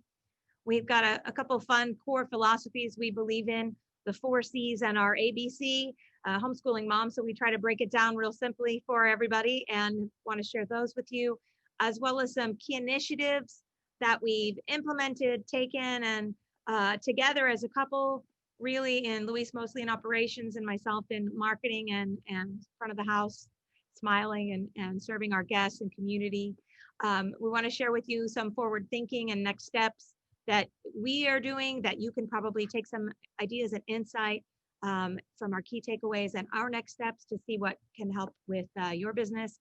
And lastly, we're not afraid of questions. We'll do what we can to share and to answer as best. So again, we're humbled, grateful, and honored to be here for real. So we want to share with you a little bit of our backstory, how we ended up in this crazy business called hospitality. Now, we met at the House of Blues while Luis was there. managing, you know, they had some pretty cool concerts. I was young and hip and drinking a beer and wanted to know the manager so I could watch a concert for free. And, you know, I like the barter system. So that's how we got there. But Luis had a long line of generational hospitality. You want to share about Cuckoo for a minute? Yeah, well, my dear maternal grandfather, Cuco, Jesus Fernandez, he and his brothers left Spain. They got to Cuba, where I was born, as well as my two older brothers. And he had several bars and restaurants in La Habana. And in '68, when I was born, and the knock on the door came, and the opportunity driven by my aunt, Atita, America, said it's time to move on. So we came to the U.S. And he was always, and has been, continues to be my inspiration for service and all that is hospitality, as well as our dearly beloved Yaya, Mercedes Fernandez. And so we always honor him and thank him for the motivation he gave us to be always hospitable and welcoming. Yeah. And so it's when we started talking and getting to know one another, we found it pretty ironic because our stories are so similar from our backgrounds, because my family were German immigrants, not Cuban, but my family, my great-grandparents actually owned a restaurant and hotel, bed and breakfast in Germany that was taken away when the regime got ugly over there. And I just found out last night that my great-grandmother was actually born inside the restaurant, like born in, there was no room in the inn. She was born in the restaurant. So I didn't know that. yeah. So anyway, just found out last night. So anyway, a little bit about our story. And obviously you heard the venture through Europe, changed, life-changing, summer in Italy, do a lot for you. So our vision to open this little place here in a tiny town of Hobe Sound, Florida, which we're honored to be representing Martin County here, just north of Palm Beach, south of Stewart, south of Stewart, just south between Miami and Orlando on the east coast of Florida. We had to completely transform this dated, old, declining pizzeria into an award-winning dining location. And we've always loved pizza. Part of Luis's background has been pizza. So, and you live in Italy, you fall in love with Italian food. So when we started looking at the business and a way to spend time at home rather as much as on the road, we really wanted to focus on a place that we could just create our four pillars, right? So we wanted to look and provide great customer service, give fair cost to the people, both in our great wine program and in providing value-driven food, and as well as really wanted to create a community and make a contribution to our local community. So we jumped in head first on March 4th, 2019, which I say sometimes was as much a command and a calling as it was a date in history. And we just, in the middle of busy season in South Florida, you know, all the snowbirds are here. We didn't know anything about how this restaurant was run. There were paper tickets. There was charge card things that didn't work. They charged fees on top of fees for customers using a credit card. It was just a lot of hurdles that we had to overcome when we took over. You can see in the slide, the bottom right was this little restaurant that we, the menu, what it looked like then. And then the one above it is actually our 13-year-old Luke's son's contribution. It's our kids menu that he designed. And at the top, our new menu, which we've actually gone to paper menus in the dining room, but our awesome 17-year-old son has helped us design this, the new menu that we use, which you see above you. And in a really quick snapshot, if you look at the lower right-hand side is the menu when we bought the restaurant. And in the center of the slide, you'll see our current menu. And we've really transformed this into what was a pizzeria, more into what we now call an upscale casual Italian restaurant that's award-winning. You see the accolades up top with great pizza. Yeah. And that's a key point here, because our four pillars are customer, cost control, community, and contribution. And just lay that as a platform as we move along in our story and how we've been dealing with COVID. Yeah. We, go ahead. So we started with a mission that we would put people first and the profits would follow. We knew we were out to inspire a generation, both young adults, especially through our homeschooling connections and the way we've been raising our children in a very entrepreneurial spirit. I was raised in an entrepreneurial family, Luis in the hospitality business. We knew we could make a difference through hospitality and service. We really wanted to train young future leaders in doing that. And at the same time, be just a light in our community, be a way to give back. At the bottom, you'll see a lot of the different partnerships we've had and give back opportunities we've taken over our first year in business, even before COVID and continuing throughout. We've partnered with some fantastic community organizations, Elevate Hope, which provides needs and Our local give church, back, the Boys and local Girls churches, Club. the Boys and Girls Club, foster family and human trafficking awareness. And we've done fine dining wine dinners in benefit for these organizations, as well as just donated gift cards when we've seen it necessary or provided meals. So we always had the mission that it was people first and the profits would follow. In fact, in the bottom left-hand corner, you'll see a little ad that says class of 2020 with a pizza on it. And we just felt so moved when the seniors from last year didn't have a graduation. They didn't have graduating seniors. And we had 3 of them or 4 of them on our staff at the time. And they're all going to graduate high school without a party, without anything. So we put out this community ad and basically said, we're sharing, everybody gets a free pizza. If you're a senior, bring in your student ID and you get a free pizza. And really just wanted to contribute that way to our whole county. We did it countywide. Yeah, So, reinforcing the community engagement. Yeah. And then COVID came. So what happens? We had purchased this business with the idea to fill a void and fill it. Find a void, which we did, the absence of this community in tune restaurant, help future generations like our young staff get employment and grow. We took the restaurant from where it was and grew about 12% versus the previous year. We were trending to do a second year of double-digit growth, approximately 17%. So I think those efforts that Jen mentioned earlier, the seeds were sown and we're starting to harvest some of that hard work. And then came COVID. And you can see from the left-hand side in January, we're doing pretty well for a little 86-seat restaurant. By the way, we're only open from 4 p.m. to 8 p.m. Tuesday through Saturday. So we're pretty busy. And then this thing came. So as you can see, the bar graph started to decline from January through April, and our worst month, the darkest of darkest times, if you will, were July. You might ask, we don't talk about July. What's the spike in May? And part of what rose that revenue in May was that community involvement. One of those examples was that a guest of ours, a frequent guest of ours, was kind enough philanthropically to help one of the local communities provide lunches during this initial phase, this first 90 days of COVID. And they knew us, Jen and I, they knew our product, and they basically helped us get through payroll by commissioning us. We served almost 9,000 meals in those 90 days. And so that drove that spike. But then school ended and those resources subsided. And hence you see the continued decline into July. Add, if you will, that the local government initially didn't allow us in dining capacity. Lucky for us, we have a threefold concept because we're an Italian restaurant. About 27% of our business is pizza. Our food transfers well. We have pickup, delivery, pickup or takeout, delivery, and dining. And I can tell you, for those first 90 days when we were still all kind of scared and not knowing how to navigate and deal with COVID, it was all curbside. And pizza is a comforting food. So for us, it worked in our favor. But we would do continuing outreach and communication. And we did, for a period of time, from August through about October, 90 days, we did a $5 pizza.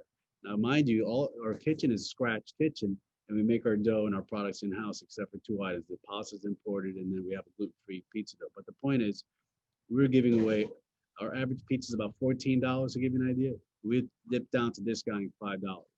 But what did it do? Well, it did 2 things. It kept us engaged with the community and knowing that they wanted to eat and they needed a service, if you will, and we were able to provide that. But more importantly, from the business end of things, it drove about an increase of 30% traffic that had never been to our restaurant before. And then you see the incline, right? School resumes, local government allows us 25, 50% dining capacity.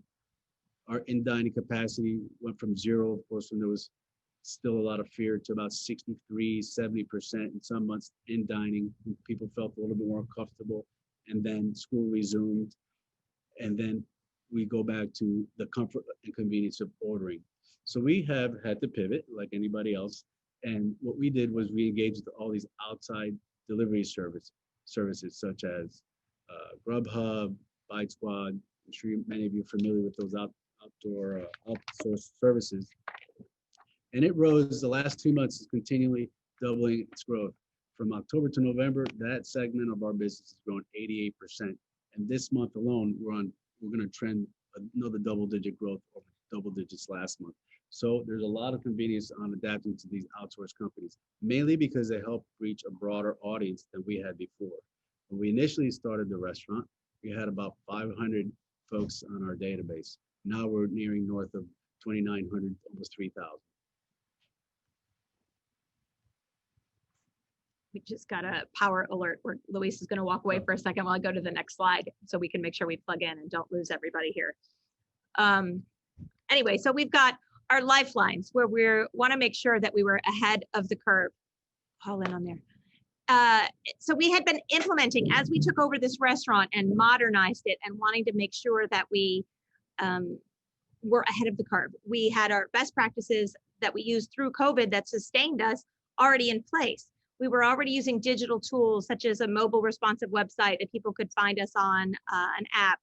We had a POS system with online ordering set up. We had these delivery service partnerships in line that Luis mentioned with Grubhub and Bite Squad and a couple other ones that we grew during that time.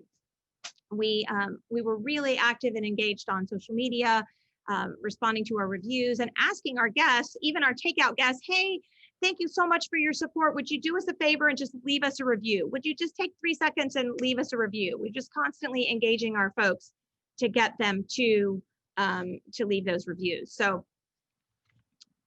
anyway, and then we had these other digital tools in place where we have a messaging app that goes back and forth through our staff that we use, and it keeps us engaged with our staff so that we could put our people first. It's one of our core concepts.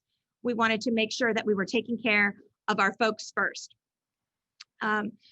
We've taken our relationships have always been super important to us. So when we opened the restaurant, we had guest surveys that would attach in every check as people would get their meal from the day that we opened. So we had already been expanding this database from when we started. In the first couple of months, people were like, oh, we want to see what you're doing. You've really brought a need to this area. There was no place to go eat. Now, to get familiar with our town, we live in a very small, tiny beach town. It's between a couple of larger, more heavily populated areas, but where we are, just a really small town environment and small town vibe. We're a mile to the beach, it's very laid back, there's restaurants with sand in them, and we were bringing something upscale. We were bringing what our vision was, a Wine Spectator award-winning restaurant with some fine dining, and bringing that here to a town that hadn't experienced that, but yet had people who had seen that and experienced that in other locations. So we really were filling this need, and the database grew because people were interested and wanted to see what we were doing. So we were really trying to stand apart from what was already happening here. There were other places to get a burger that were fantastic, small, locally owned. There were other places where you could go get, hang out on the beach sand and go get a meal out there. But to be able to connect with this large database has just been a huge blessing. It got to a place where we were sending daily emails even during COVID. Talk about that in a minute. We always had a vision and desire to give back and to connect with local leaders. So we were getting to know these folks. They were becoming customers and friends, and we were in the Chamber of Commerce's locally just to really give back and fulfill those visions. And most importantly, we wanted to get to know our customers and how we could serve them. And like Robert had said earlier with Google, when a customer asks for something, you want to give them that need. So some of the things we did to pivot and some of our new initiatives, you'll see that were really driven by customer involvement, questioning, and focus. So Luis is over here, the hero of the moment.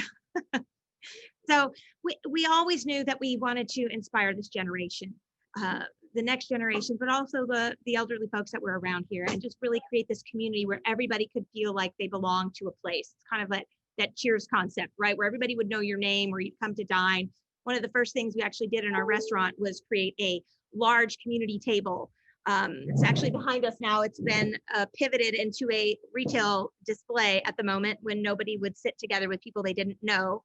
But it was very based on European hospitality and philosophy, where you could come in and grab a pizza or a great glass of wine while you waited for your takeout and get to know somebody else in the neighborhood. And it really had become a hit, and we were super proud of that that new concept, just really bringing that hospitality week experience there. We're known and well known for building our events and continuing with outreach through Facebook and other local groups. And you've got a couple of little slides up there. I wanted to just showcase that quickly, Laura, and I talked about that earlier. Yeah, thank you. Just the little images that were up there were just when we had to change our messaging just to be agile. Yeah, there you go. We had to change the messaging constantly with when the hours of operation would change, when we changed the days that we were open. So we just tried to keep that messaging consistent. Roberto mentioned. Sorry, was this a slide that you wanted to go to? Yeah, yes. The ABC philosophy? No, behind. Okay. This one? Yeah, this, perfect. Okay, so this is the one. Squares, yeah. Just where we had to constantly change in the beginning of COVID, when the occupancy stopped and it was dine-in only, and then it was takeout only, and everything was a constant motion. It was just exhausting as business owners trying to navigate the constant change, the constant demand, and to maneuver that well. We just kept the marketing the same. So if we put out a message on our email to those 2,500 people or a message on our social media, in the beginning, we didn't even know what to say. We were just like, this is all we can give you right now. These are the hours of operation until further notice. Keep in touch, keep connected, and we'll keep you updated and keep you posted. Luis has one thing here. So I just want to say to Roberto's point earlier about communication and reaction time. It's hard enough in the restaurant business, and I'm sure we have many restaurateurs on the call right now, that the margins are really small, and it's tough to survive in this business in the normal times, let alone COVID.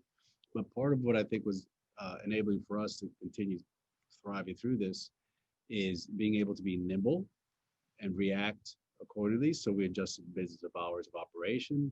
We messaged that consistently throughout the time period, and we really managed. We reduced our menu offerings from about 65 items to 40. So we shrunk the product line to sell what was more attractive and profitable for us, so we can minimize any waste. And that's where the cost portion of the 4Cs come into play. That's 2 slides.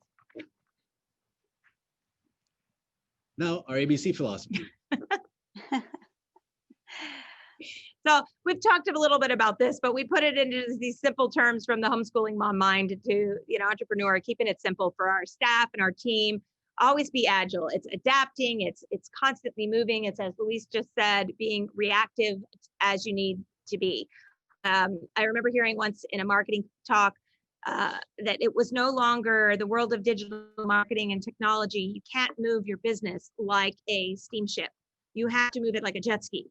Like, you have to be so nimble that you can turn on a dime and quickly, enhance your speed and back down and stop quickly, because that's what this world gives us right now. And it's been there's never been a more truer time than this season of COVID.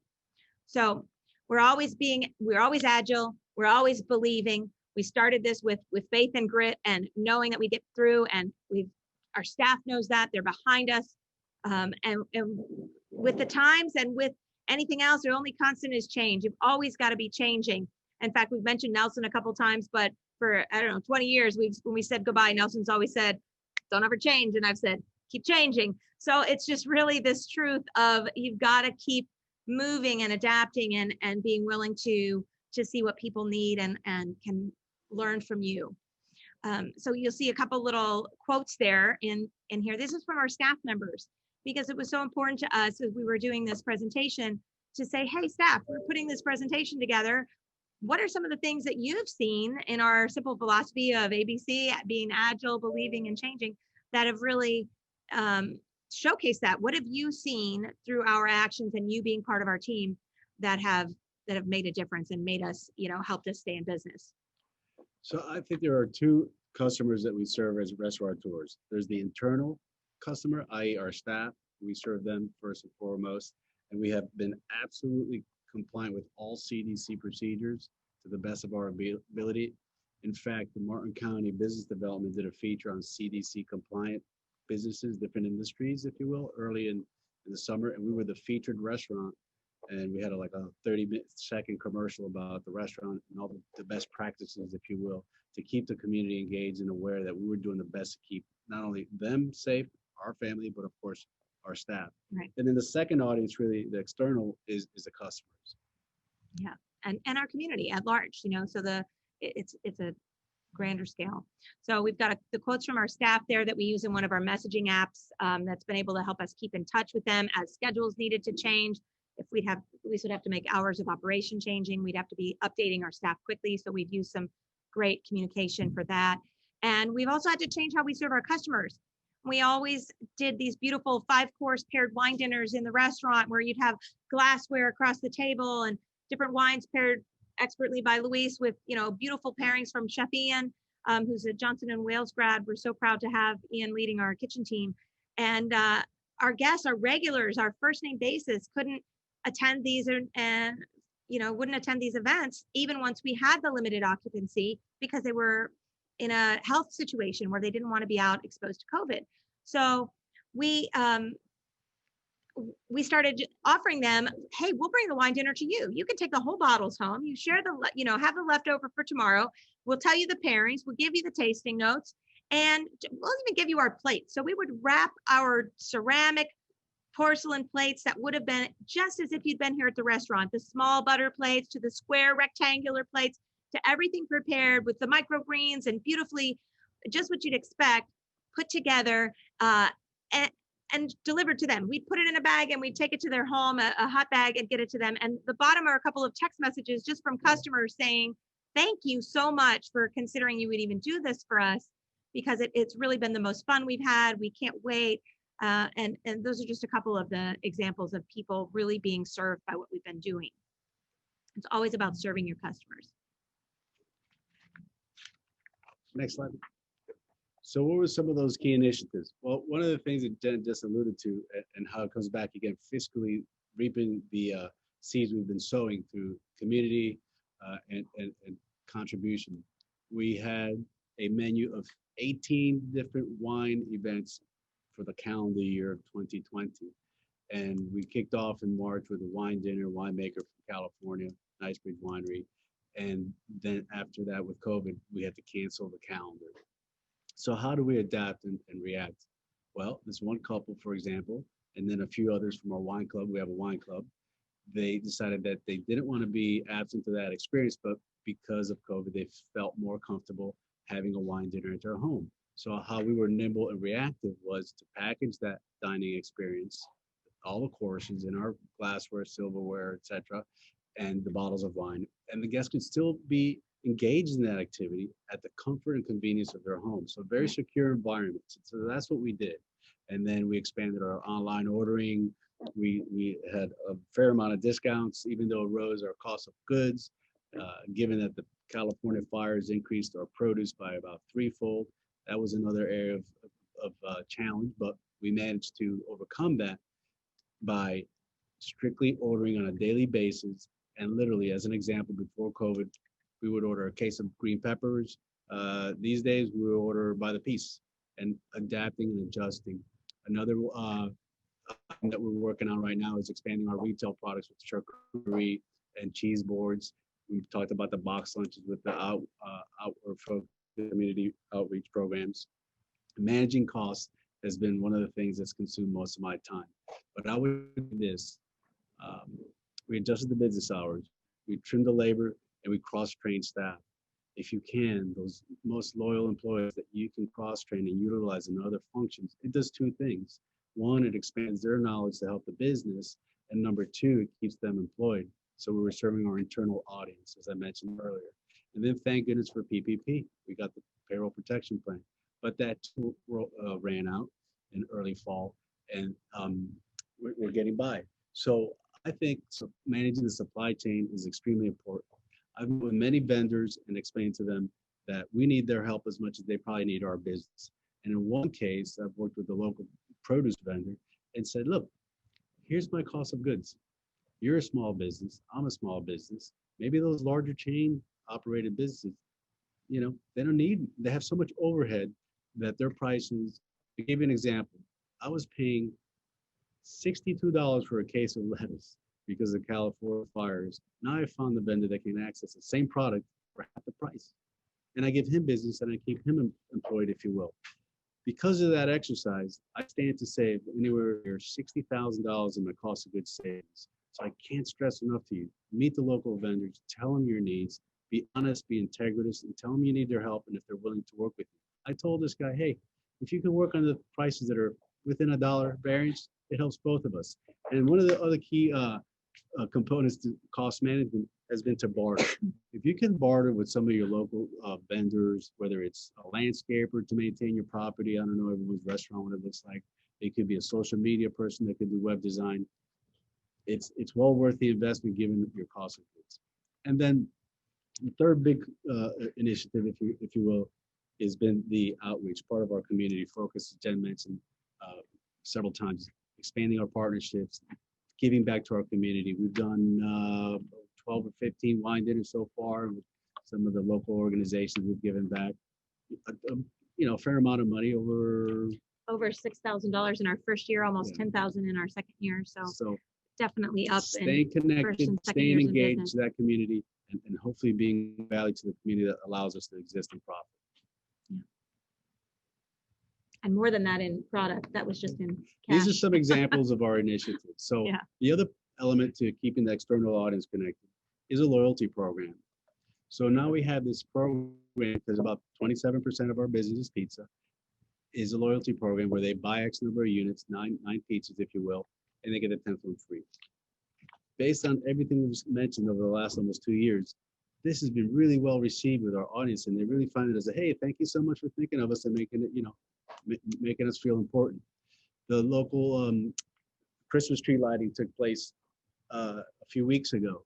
Well, a lot that came as a result of being connected with the community and being of service, but they also chose us as the only vendor of choice to serve food that night. Well, we generated about $1,000 in new revenue, so that had a fiscal impact, right? Here's an example of something Jen came up with. How about winter-free pizza for a year? It drove so many new folks to our business. We had over 300 or We had over 500 entries, which meant over 500 new emails collected in our database. It ran for about a month. It ran the month of October. So we said, no, this isn't a trick, it's a treat.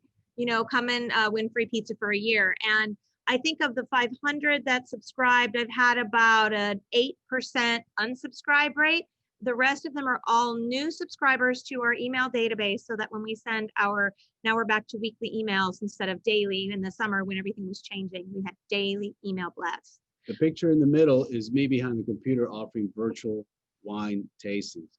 Much like the guests that like to have the wine dinner experience at home, no problem. If you don't want to join us at a virtual wine tasting at our restaurant, have the experience virtually. Nowadays, Zoom is a commonplace term at many homes. And essentially what we've done is have the wine tasting with the technology, right? Zoom. We set up the Zoom. The consumer comes and buys a set of wines, and then we host it at said date and time, and they have an excellent experience. And we've been able to generate some extra sales of that from that endeavor as well.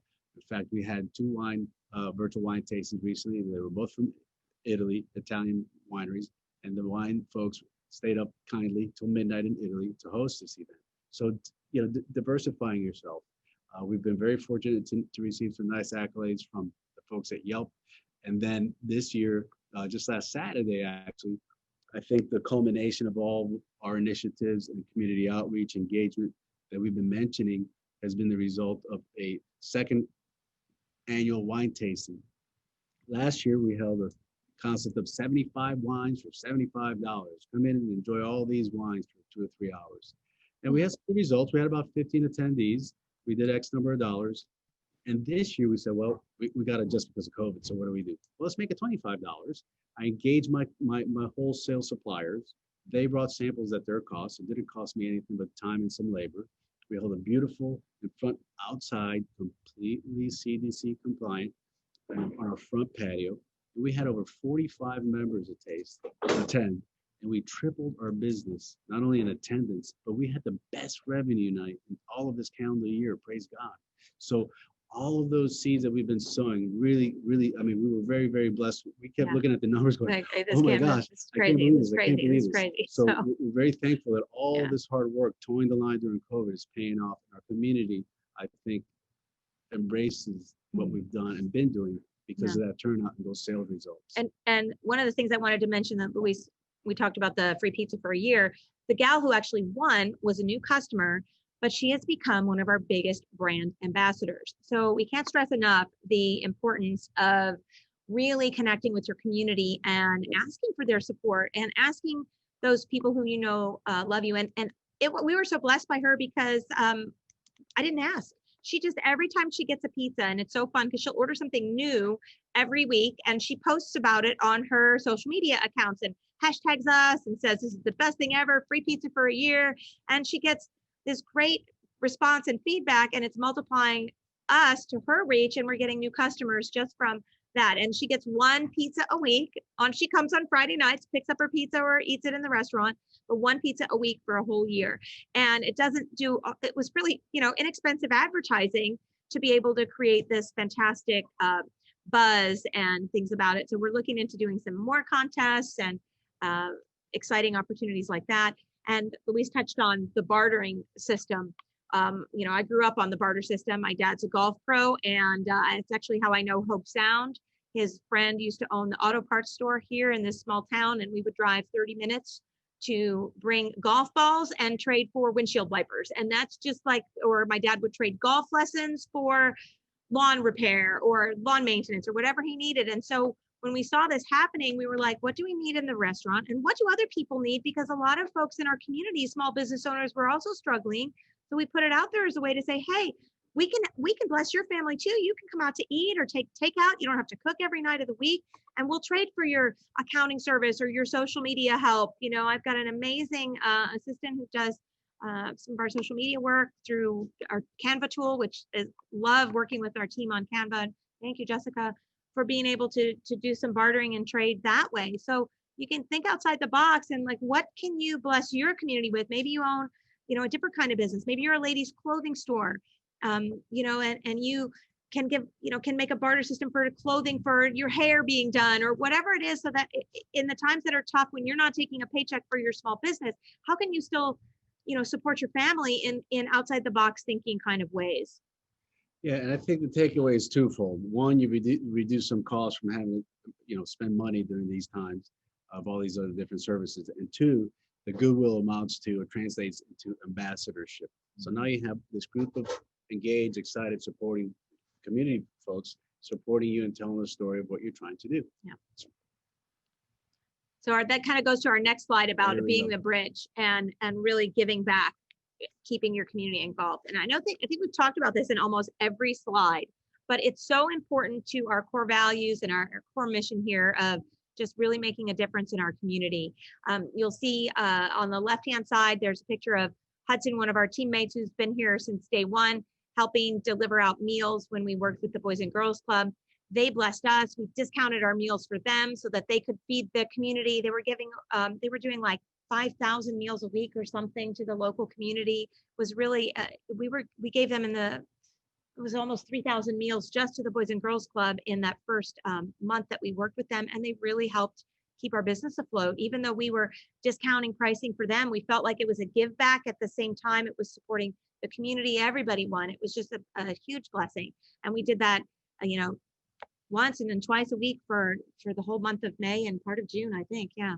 And local churches, we used to do a lot of catering events for churches during the weeks, and then churches shut down and they didn't know what to do. So we would say, hey, we can make individual boxed meals for you so that when you're having your events, you can still keep it safe. People don't have to share out of the same pizza box.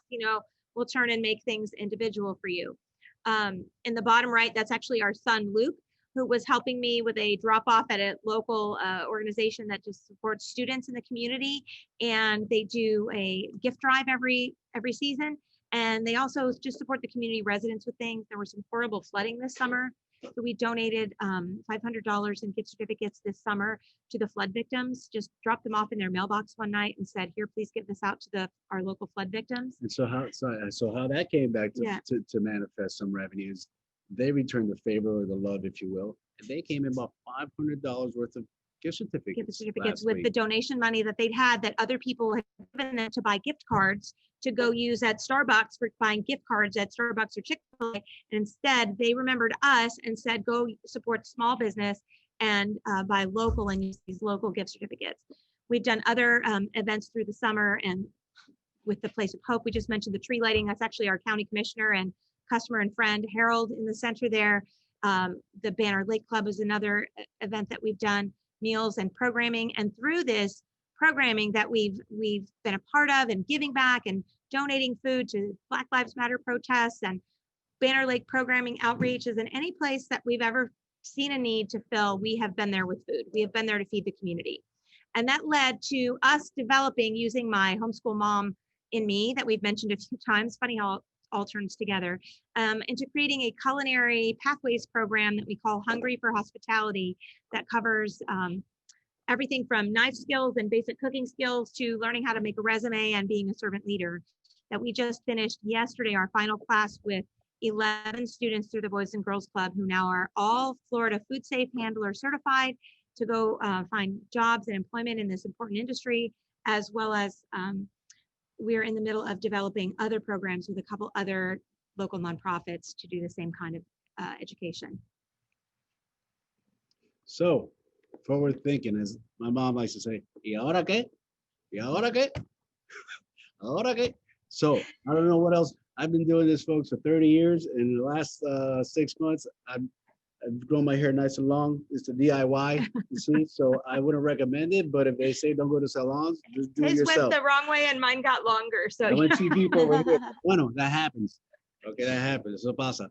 So how do we continue to pivot and just keep peeling the onion to make that impact with our customer, manage costs, stay engaged with the community, and be a contributing citizen in a business? Well, we're working on expanding our marketplace online because, again, to everything we mentioned, there's a very safe environment, a bubble, if you will, to order online at home. That's fine. We have a product and a service. It's called food, and we can deliver that to the convenience of the guests at their leisure. So look to see on our website expansion we've added. So what we did we have 86 seats in the restaurant. Half of it, because of CDC compliance, we turned into a retail store. You probably see right behind me these beautiful gift bags. If anybody's interested in gift giving this holiday season, we've expanded our retail line. We've tried to implement things like jellies, jams, obviously our wine retail, gift packaging, cheeses. We'll then incorporate into wine and cheese education. We'll be expanding that. Our loyalty club, as I mentioned, with the pizzas, we're going to expand that as well. It's going digital. It's going digital. That's going digital. This just in. Jen is a blogger I know, so she's going to continue. And thank you for all the points that y'all have shared today with robot talks and the Q scan codes. We haven't used those, but we probably will, because you give me some. We have one in every ad. Yeah. And then Roberto's Gmail.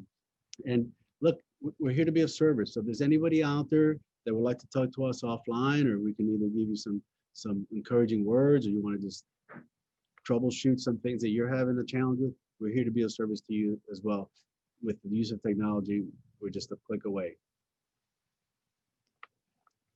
And our goal this year is to continue to create more charitable outreach programs. We've started with the Boys and Girls Club, and we know the Lord will find more voids for us to fill, and that's what our stewardship is about. So, in conclusion, some takeaways. Like Roberto mentioned, reaction time, be nimble, communicate, over-communicate, community engagement, find a void, fill it. If you can serve, we're blessed with the fact that we have food. We can serve people food, right? That's a big need, obviously an essential business. So if you could be of that way, whether the church or the schools, what have you, find them and reach out to them, have those honest, candid conversations. You'll build and eventually have a massive group of brand ambassadors that embrace your vision and will help you also promote your business. And then use that technology, whether it's social media, Yelp reviews, and what have you, to earn these kind of recognitions that we've been blessed with. The Wine Spectator, the second year in a row, we've won the favorite neighborhood in our town. And ultimately, you got to keep planning. You got to stay nimble. You got to stay sharp and think ahead of the curve. So what we're working on right now, after we had this wine event on Saturday, I had 7 vendors. I said the calendar for wine dinners is open. Who would like to host a wine dinner? They're in the business of selling wines. Of course they want my time and our audience, right?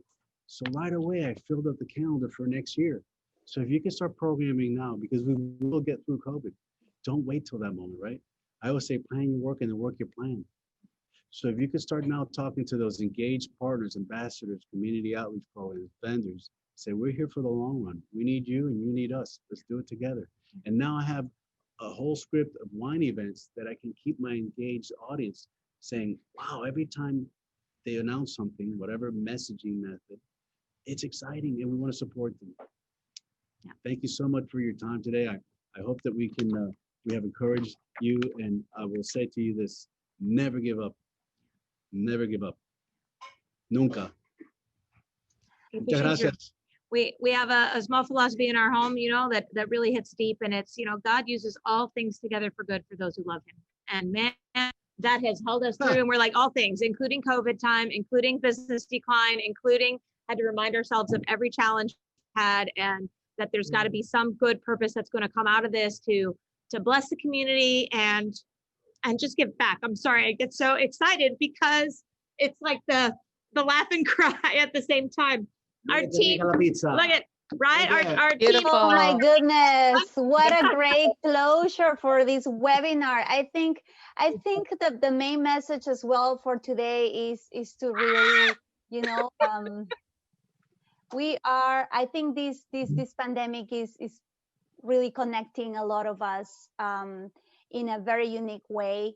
We're going through the same you know, challenges, and it's really inspiring to see a lot of businesses, their willingness to share all these innovative ideas, all their challenges, you know, and again, I know you're still working on it. It's not your ideal scenario, but you're keeping your doors open. You're able to, you know, pay your employees, to keep them engaged. Your community is engaged. They want to help. So it's a great feeling. So thank you so much. I think we already share your contact information via the chat, but we're going to be sharing a copy of your slides as well as your contact information via email with all the people that registered and attended and were not able maybe to attend, but this webinar is being recorded and we're going to post it on our YouTube channel, USHCC TV, that we encourage you everyone to please go and subscribe to that channel as well.